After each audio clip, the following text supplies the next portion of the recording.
Welcome to Samba Samba. Enjoy the video. Hello everyone. In this video, I will explain how to make a sales order in Tally Prime. To begin, open Tally Prime and go to the gateway of Tally. Press the F11 key to access company features. Here, you must ensure that Enable Sales Order Processing is set to Yes. This is a vital first step, as it activates the necessary features for sales orders. Once confirmed, simply save your changes to proceed. This ensures your system is ready for order management. Now that sales order processing is enabled, let's create a new sales order. From the gateway of Tally, select Vouchers. This will take you to the transaction entry screen. Next, press F10 for other vouchers and then select Sales Order from the displayed list. A quick shortcut is to press Alt plus F5 directly. Once the sales order voucher opens, choose the appropriate party ledger, which is typically your customer, to link the order correctly.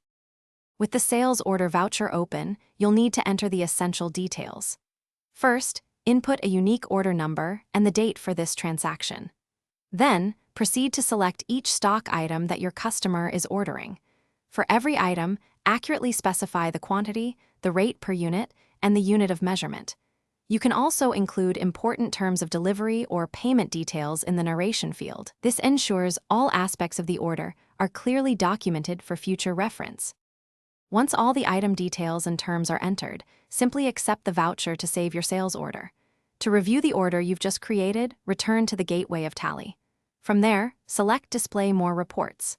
Next, navigate to Statements of Inventory and then choose Sales Order Book. Here, you can easily view all the details of your sales order, including any pending quantities, and track its status effectively.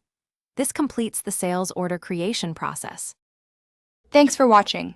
Consider subscribing if we helped you.